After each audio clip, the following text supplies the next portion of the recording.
Assalam alaikum, chère âme en quête d'élévation. Avant que l'on entre ensemble dans les profondeurs sublimes du Coran, laisse-moi juste t'inviter à poser une petite empreinte de lumière en t'abonnant à cette chaîne, en écrivant un mot qui reflète ton état du moment.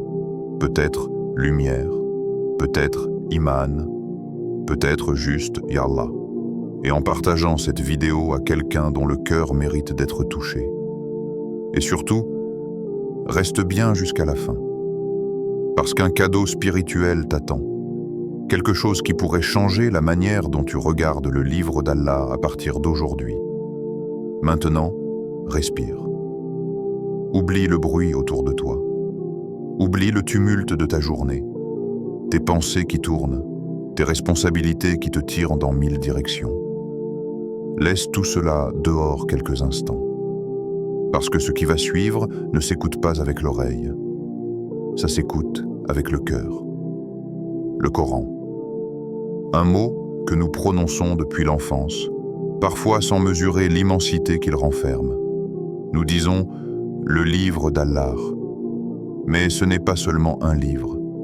C'est une respiration descendue du ciel, une lumière envoyée dans l'obscurité des hommes, un pacte, un refuge, une guérison. C'est la parole du Seigneur des mondes, révélée à son prophète bien-aimé, sur une durée de 23 années, comme une pluie qui ne cesse de purifier tout ce qu'elle touche. Quand Jibril s'est approché du prophète dans la grotte de Hira, ce n'était pas seulement une rencontre, c'était le début d'un dialogue éternel entre le ciel et la terre. Une révélation qui allait changer la vie de milliards d'êtres humains jusqu'à la fin des temps. Mais derrière cette histoire que nous connaissons tous, il y a des aspects que beaucoup oublient. Des couches de sens, des secrets, des réalités cachées qui ne se dévoilent qu'à ceux qui cherchent avec sincérité. Le Coran n'est pas une simple succession de versets. C'est une architecture divine, une construction parfaite, une symphonie spirituelle où chaque mot est placé avec une précision inimaginable. Tu sais, Allah aurait pu révéler son livre en un seul instant, d'un seul coup, en une seule sourate. Mais il a choisi la douceur du temps. Il a choisi la progression, la pédagogie, la sagesse. Il a révélé le Coran dans les rues poussiéreuses de la Mecque, dans les battements de cœur des croyants persécutés, dans les nuits silencieuses où le prophète pleurait debout devant son Seigneur. Puis, dans la ville de Médine, qui allait devenir le berceau de la communauté musulmane. Et lorsque le prophète a quitté ce monde, ces versets qui descendaient goutte à goutte sur son cœur ont été préservés avec un soin inimaginable. Abu Bakr, radiyallahu anhu, a ordonné la collecte des fragments, des parchemins, des versets mémorisés. Othman, radiyallahu anhu, a ensuite standardisé la récitation pour protéger l'unité des croyants. Chaque étape, chaque décision n'était pas humaine. Elle était guidée, inspirée, protégée par Allah. Mais le plus étonnant, c'est que malgré la centralité du Coran dans la vie de chaque musulman, il reste encore tant de choses que nous ne savons pas. Tant d'aspects méconnus, tant de perles cachées sous la surface des mots. Le Coran, c'est une mer. Tu peux cueillir une coquille en surface comme tu peux plonger à des profondeurs que peu osent explorer. Aujourd'hui, nous allons plonger ensemble. Nous allons explorer des facettes du Coran que beaucoup ignorent. Des éléments historiques, linguistiques, spirituels, mystiques, mais aussi des réalités surprenantes que le croyant ne remarque pas toujours. Ce voyage n'est pas intellectuel. Il est intérieur. Parce qu'à chaque découverte que tu vas entendre, quelque chose en toi va bouger. Une petite flamme peut-être, un rappel oublié, un appel discret qui dit « Reviens vers moi ». Et c'est ce retour-là que je souhaite te faciliter. Te prendre par la main, comme un frère ou une sœur te prendrait doucement vers un endroit lumineux. T'installer à l'intérieur des versets, te faire ressentir leur poids, leur douceur, leur vérité. Alors accroche-toi bien. Le Coran que tu pensais connaître tu vas le regarder avec d'autres yeux. Et cette transformation commence maintenant. 1.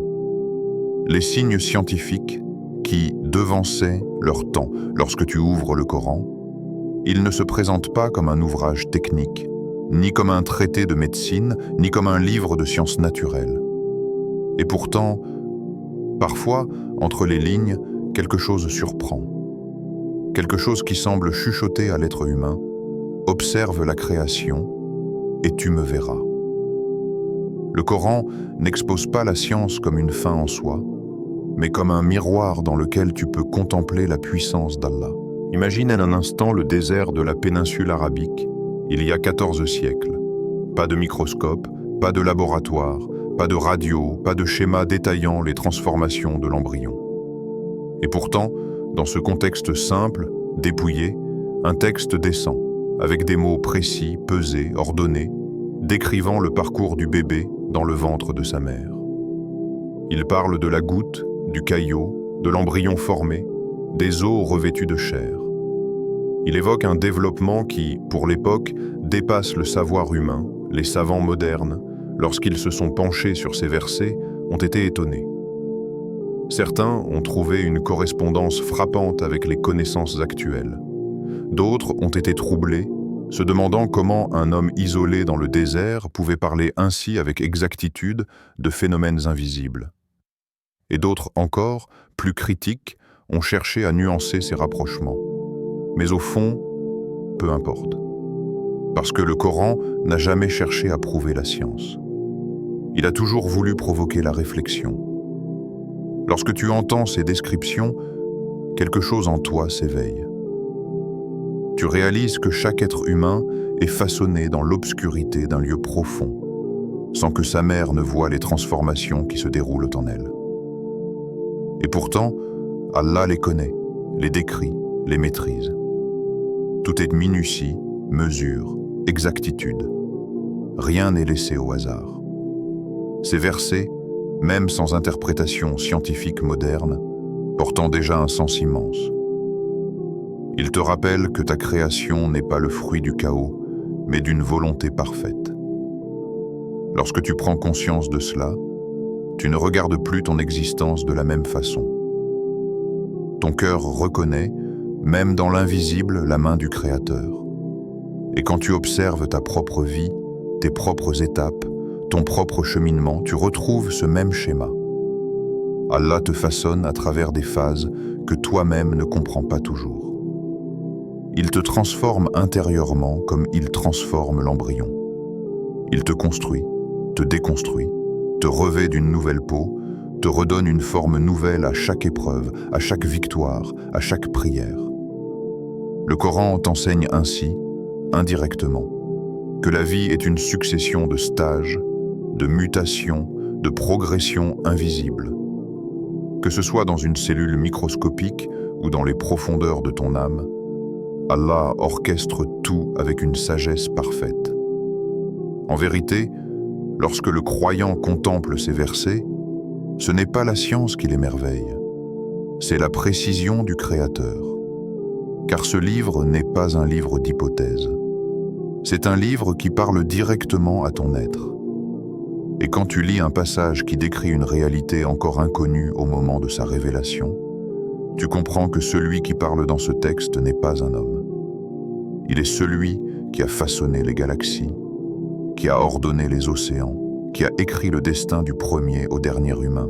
Le Coran n'a jamais demandé aux hommes d'être scientifiques pour le comprendre. Il leur a demandé d'avoir un cœur ouvert, un esprit humble et de reconnaître que derrière chaque mystère de la création se cache la signature du Très-Haut. Et lorsque tu contemples ces allusions scientifiques, ton iman se renforce naturellement, non pas parce que la science confirme le Coran, mais parce que le Coran révèle la science avant même qu'elle n'existe. Ces passages ne sont pas là pour prouver, mais pour inciter à méditer. Pour te rappeler que tu n'es pas un hasard. Tu as été voulu, façonné, sculpté dans le secret par celui qui connaît l'invisible et le visible. 2. Les histoires profondes mais peu connues. Le Coran est parsemé d'histoires que nous connaissons presque par cœur. Moussa ouvrant la mer, Ibrahim brisant les idoles, Youssouf sortant du puits. Mais derrière ces récits emblématiques, il existe des histoires plus discrètes, des histoires silencieuses que le croyant néglige parfois, alors qu'elles portent en elles des trésors de sagesse. Imagine une ville prospère, animée, bruyante, un peuple habitué au commerce, au marché, aux transactions, des étalages remplis de marchandises, des balances qui oscillent, des voix qui s'interpellent. C'est là qu'Allah a envoyé Shu'aib As, un prophète au cœur pur et à la parole douce. Il ne leur demandait pas de grandes choses, seulement la justice, que leurs transactions soient droites, que leur poids soit juste, que leurs gains soient licites. Mais l'injustice, lorsqu'elle s'installe dans un cœur, devient une ombre difficile à enlever. Les Madianites trichaient, ils manipulaient, ils se disaient « une petite fraude ne change rien ». Pourtant, Allah observe chaque mesure, chaque grain, chaque intention. Shu'aib As les a avertis, pas avec colère, avec sagesse, avec patience, avec amour, mais leur orgueil les a aveuglés. Ils ont préféré les profits terrestres à la bénédiction céleste. Et lorsque la corruption devient une habitude, la sanction devient une conséquence naturelle. Cette histoire peu citée nous rappelle une chose très simple. La baraka n'existe qu'avec l'intégrité.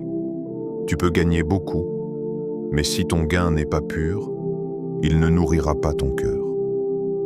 Une autre histoire profonde du Coran, celle de Luqman, un homme sage, pas prophète, mais doté d'une lumière si forte qu'Allah a consacré tout un passage à ses conseils.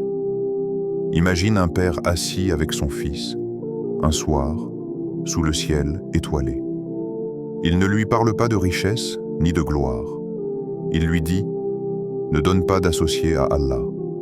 Il lui dit « Sois bon avec tes parents ». Il lui dit « Marche avec modestie ». Il lui dit « Observe la vie et sois reconnaissant ». Des conseils simples, mais dont la beauté dépasse les âges.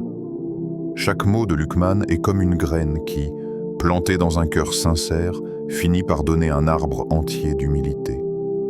Puis il y a les peuples Dé et Tamud, des géants de l'histoire, littéralement. Certains d'entre eux étaient décrits comme immenses, puissants, imposants.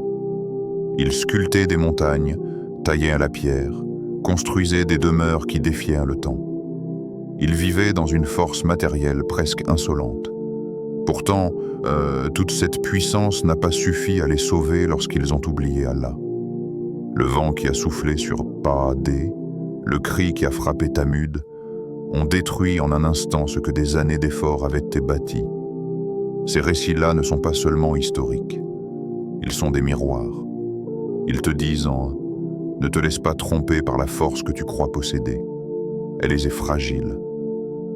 Ils te murmurent que la vraie grandeur n'est pas dans la pierre que tu construis, mais dans le cœur que tu purifies. Chaque histoire du Coran, même les plus discrètes, porte une flamme. Si tu t'en approches, cette flamme peut éclairer ta vie entière. 3. L'abrogation, la sagesse progressive de la révélation. Le Coran est descendu en 23 années. 23 années où les cœurs se sont transformés, où une communauté entière a évolué, où les croyants sont passés de l'oppression à la stabilité, puis à la puissance. Allah aurait pu révéler toutes les règles en une seule fois, mais il ne l'a pas fait. Il a révélé progressivement, doucement, avec une pédagogie parfaite. L'abrogation, ou naskh, n'est pas un concept compliqué. C'est un signe de la douceur d'Allah envers les croyants. C'est comme un parent qui enseigne à son enfant. Il ne lui donne pas toutes les responsabilités d'un coup. Il lui en donne un peu, puis un peu plus, au rythme de sa capacité. Prenons l'exemple de l'alcool. Avant, certains en consommaient régulièrement. Allah n'a pas dit immédiatement « c'est interdit ». Il a d'abord montré que ce n'était pas compatible avec la prière. Puis il a parlé de ses méfaits. Puis, lorsque les cœurs étaient prêts, il a ordonné son interdiction. Ainsi fonctionne la pédagogie divine.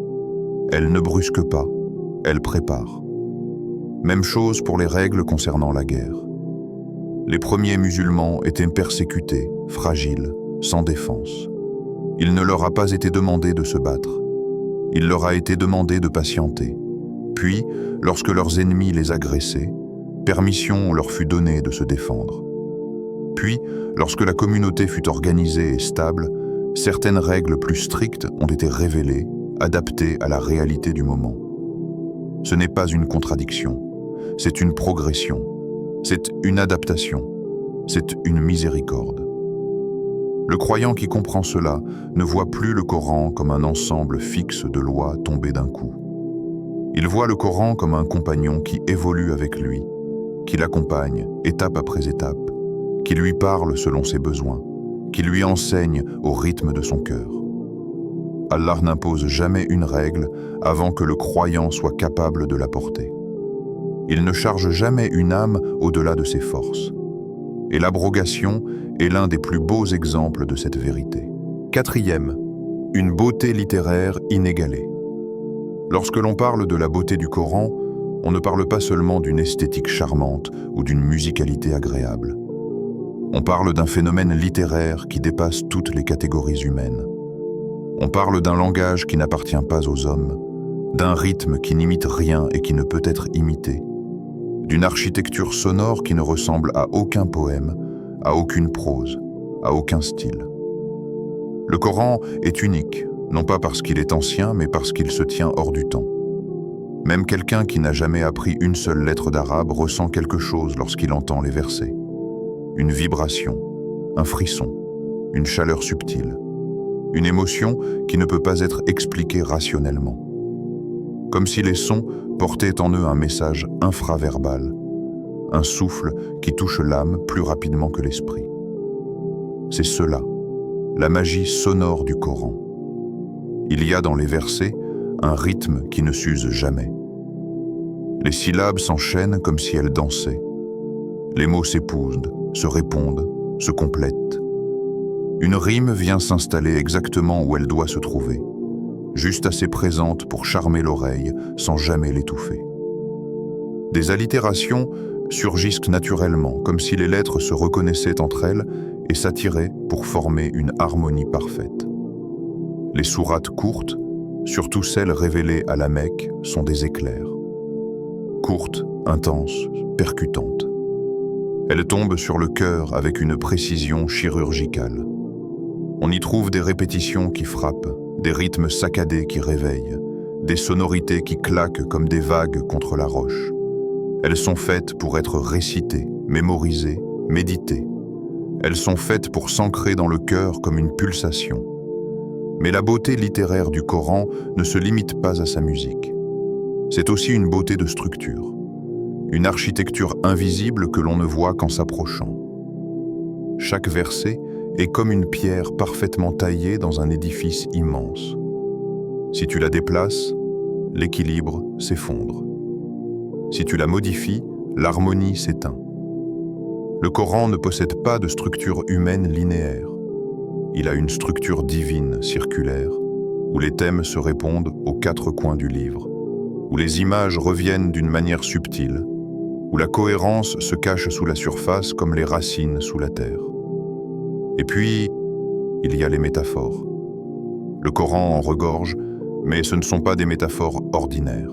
Elles sont simples, accessibles, mais portent une profondeur qui ne cesse de grandir avec le temps. Lorsque le Coran dit « Allah est la lumière des cieux et de la terre », il ne donne pas seulement une belle image. Il ouvre une brèche dans la compréhension humaine. Il parle d'une lumière qui n'est pas physique, d'une illumination qui n'est pas optique, d'une guidance qui n'est pas mentale. Il parle d'une lumière qui transforme, qui purifie, qui révèle. Les descriptions du Coran touchent à tout, le cosmos, l'âme, la nature, l'histoire, la morale, l'invisible. Chaque thème est traité avec une justesse qui semble impossible pour un être humain. Quand le texte parle du vent, il en parle comme s'il le façonnait. Quand il évoque la pluie, il en parle comme s'il la dirigeait. Quand il parle du cœur, Il en parle comme s'il l'ouvrait et y lisait directement. Ce qui rend cette beauté extraordinaire, c'est qu'elle ne s'épuise jamais. On peut réciter le même verset 1000 fois. Il semblera toujours nouveau. On peut revenir à la même sourate à différents moments de sa vie. Elle donnera une lumière différente à chaque fois. C'est une beauté vivante, une beauté qui accompagne le croyant selon son état, son âge, ses blessures, ses espoirs. Et elle ne se laisse pas saisir facilement. Plus tu t'en approches, plus tu découvres des niveaux nouveaux. Certains y voient de la poésie, d'autres une symphonie, d'autres un miracle linguistique, d'autres une structure mathématique subtile. Mais en réalité, la beauté du Coran n'est pas seulement la somme de ces éléments. Elle est une preuve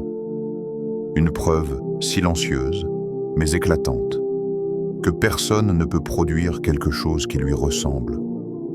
Le Coran ne cherche pas à séduire. Il n'a pas besoin d'artifice, sa beauté est naturelle, intrinsèque, organique. Elle coule comme une source pure. Elle frappe le cœur sans demander permission. Elle laisse dans le cœur une trace que le temps n'efface pas. Lorsque tu entends un verset récité avec sincérité, tu comprends que tu n'écoutes pas une voix humaine. Tu écoutes une parole divine portée par une voix humaine.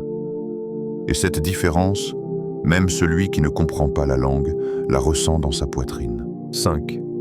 Les profondeurs mystiques du Coran. Il existe des croyants qui lisent le Coran comme on lit un livre, d'autres qui le récitent comme une prière. Et puis il existe ceux qui le vivent, ceux qui, pendant des siècles, ont plongé dans ces profondeurs avec un cœur pur, cherchant non pas des explications, mais des transformations. Ce qu'on appelle les adorateurs, les contemplatifs, les gens du dhikr, les voyageurs du cœur. Pour ces âmes-là, chaque verset est une porte vers un paysage intérieur, une porte vers une présence, une porte vers une part de leur propre âme qu'ils n'avaient jamais remarquée.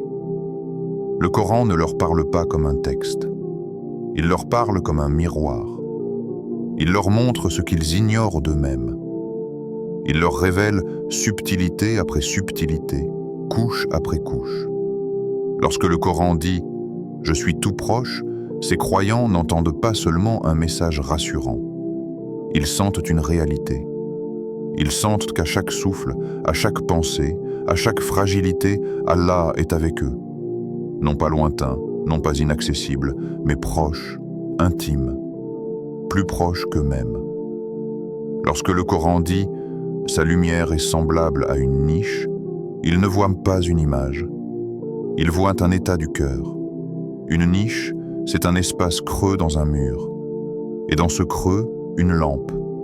Et dans cette lampe, une lumière. Cette image simple, les mystiques l'ont méditée pendant des siècles.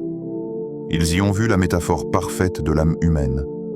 Un espace qui ne demande qu'à être rempli par la lumière divine. Une lampe qui ne brille que si on la protège. Un cristal qui ne devient lumineux que s'il est nettoyé.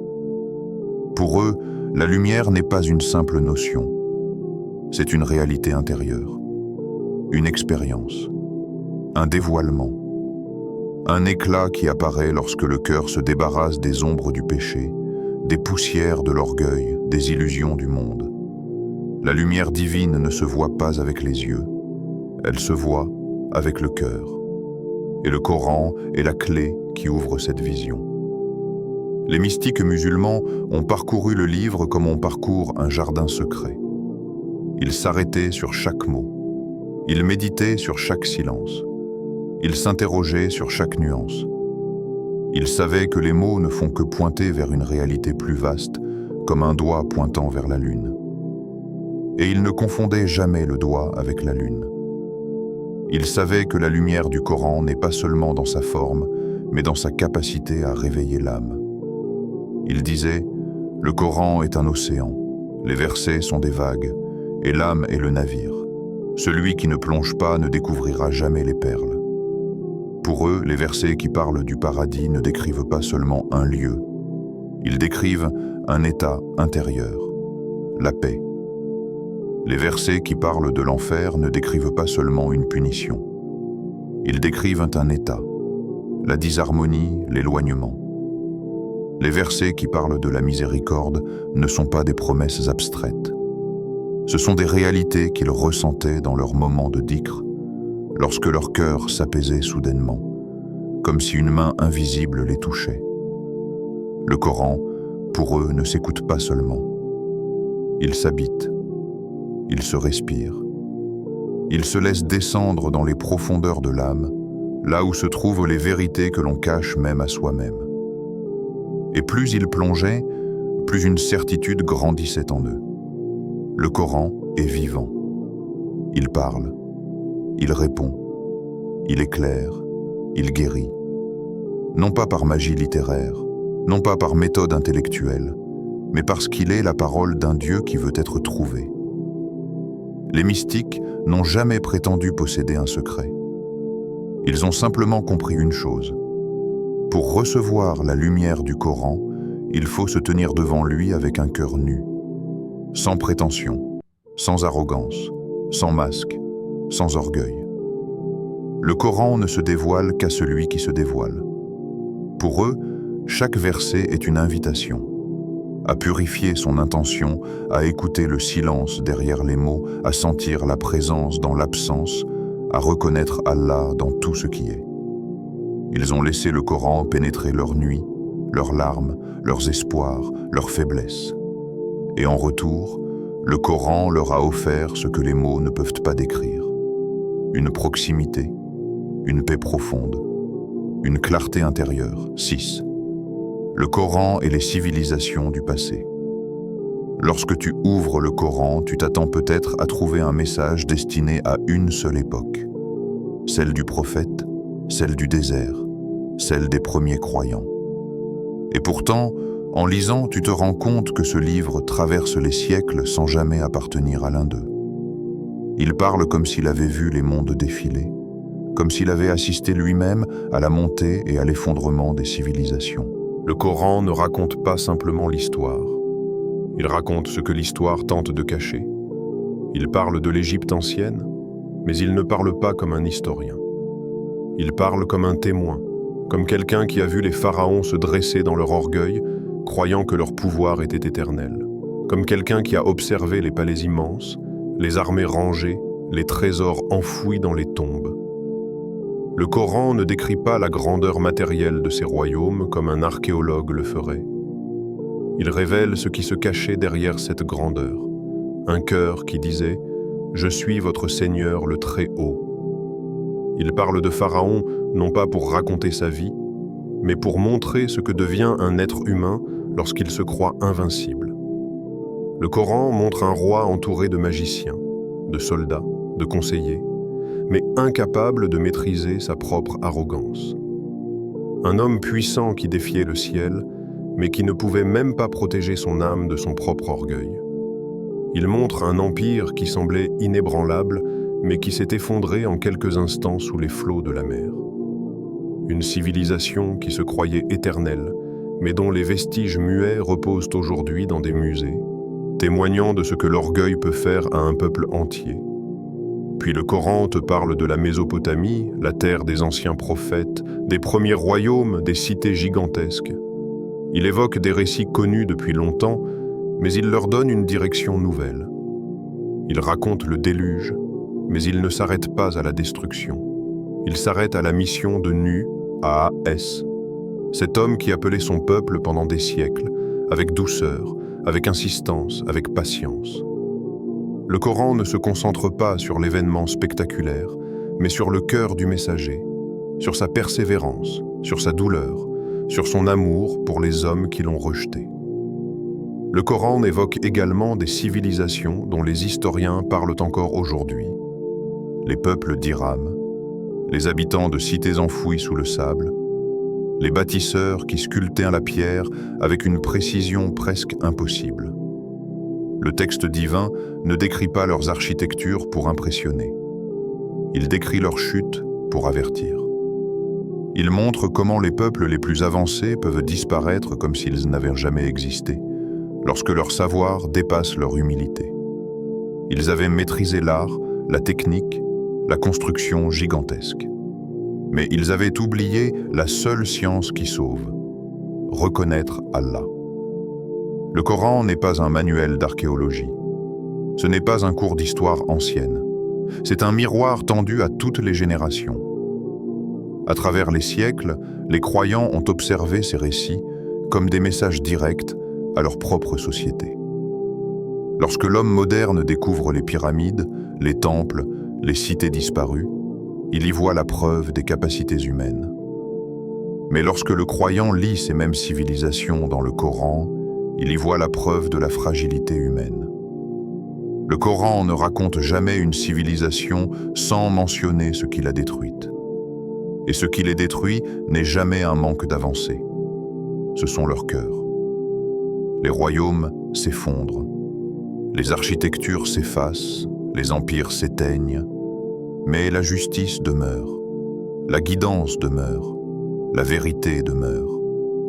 Lorsque le Coran parle du passé, il ne cherche pas à nous faire voyager dans le temps. Il cherche à nous faire comprendre notre propre époque. Parce que nous sommes entourés de nos propres pharaons, de nos propres idoles modernes, de nos propres illusions de puissance. Les civilisations anciennes croyaient être à leur apogée. La nôtre aussi. Et c'est pour cela que le Coran reste actuel. Il te rappelle que ce qui détruit un peuple n'est pas sa faiblesse, mais son orgueil. Le Coran est un livre qui s'adresse aux hommes de l'Antiquité, aux hommes du Moyen-Gué, aux hommes d'aujourd'hui, aux hommes de demain. Il parle la langue de toutes les époques parce qu'il parle du cœur humain. Le cœur ne change pas. Et les dangers du cœur ne changent jamais. Ce texte sacré ne raconte pas l'histoire pour remplir des pages. Il la raconte pour éclairer ta route, pour purifier ton regard, pour t'empêcher de répéter les erreurs de ceux qui t'ont précédé. Il te montre qu'Allah n'abandonne jamais une communauté sans lui avoir envoyé un avertissement, un messager, une lumière. Et il te montre que chaque fois qu'une civilisation rejette cette lumière, elle s'éteint. Et c'est ainsi que le Coran se libère du temps. Ce n'est pas un livre pour le 7e siècle, c'est un livre pour l'humanité entière. 7. Le Coran n'est pas un livre, c'est une rencontre. Si tu observes vraiment le Coran, tu te rends compte qu'il ne parle pas comme un texte ordinaire. Un livre humain s'adresse à ton intellect, à ta mémoire, à ta réflexion. Mais le Coran s'adresse ailleurs. Il descend à un endroit où les mots n'ont plus vraiment de forme. Un espace intérieur où tu ressens avant de comprendre, où tu t'adoucis avant même de réfléchir. Ce livre n'est pas une compilation d'informations, c'est une présence. Plus tu t'en approches, plus il se dévoile, mais pas d'un seul coup. Le Coran ne dévoile jamais sa lumière à celui qui le lit comme un devoir, comme une obligation mécanique. Il s'ouvre à celui qui avance vers lui avec sincérité, même lente, même maladroite. Il s'ouvre à celui qui cherche, à celui qui espère, à celui qui veut se rapprocher. Chaque verset est une lumière. Pas une lumière qui t'éblouit. Une lumière qui te guide doucement, comme une lanterne dans une nuit épaisse. Chaque histoire est une boussole. Pas seulement pour comprendre ce qui est arrivé autrefois, mais pour comprendre ce qui se passe en toi. Les peuples du passé ne sont pas seulement des personnages éloignés. Ils reflètent nos propres faiblesses, nos propres illusions, nos propres épreuves. Chaque lecture est une guérison. Même si tu ne comprends pas l'arabe, même si tu n'as pas lu de tafsir, même si tu te sens éloigné, tu ouvres le livre et ton cœur respire différemment. Parce que le Coran ne te demande pas d'être parfait pour venir à lui. Il te demande d'être sincère. Aujourd'hui, tu as exploré certaines facettes visibles du Coran. Mais rappelle-toi, ce livre ne révèle sa vraie profondeur qu'à ceux qui s'y rendent avec humilité. Il n'offre ses secrets qu'aux cœurs qui frappent doucement à sa porte, à ceux qui veulent changer, à ceux qui veulent se purifier, à ceux qui veulent entendre la voix d'Allah dans les silences du monde. Alors, ouvre-le. Pas comme un lecteur, comme quelqu'un qui veut rencontrer son Seigneur. Lis-le, pas comme un livre, comme un message adressé à toi, ici et maintenant. Médite-le, pas pour accumuler des connaissances, pour laisser la lumière descendre en toi et éclairer ce qui était sombre. Et laisse la lumière d'Allah illuminer ton âme, calmer ton cœur, guider ton pas et t'accompagner jusqu'au dernier jour.